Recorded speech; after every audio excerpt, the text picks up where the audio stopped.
అసలు ఎవరైనా మాజీ ముఖ్యమంత్రులు ఆ స్థాయిలో మాట్లాడరు. మేము గనక వస్తే 2 నెలల్లో వాళ్ళు ఏం తప్పు చేశారని నువ్వు జైల్లో పెడతావు?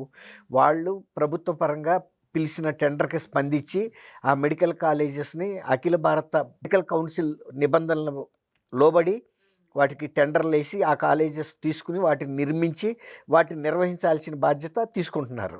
వాళ్ళేమి అక్రమ వ్యాపారం చేయటం లేదు, ఏమన్నా గంజాయి వ్యాపారం చేయట్లేదు గదా!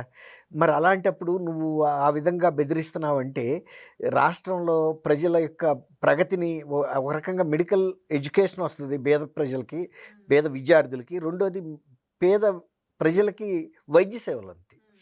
17 మెడికల్ కాలేజీ కూడా ఈ సమగ్రమైన మెడికల్ కాలేజెస్. అన్ని విభాగాలుంటాయి. అన్ని సూపర్ స్పెషాలిటీ వైద్యం ఉంటది. దాదాపు ఉచితంగానే చేస్తారు. ఎందుకంటే గవర్నమెంట్ కాలేజీలు ఎట్లాగో ఈ టీచింగ్ కాలేజెస్‌లో రోగుల దగ్గర నుంచి పెద్ద వసూళ్ళు కూడా చేయరు.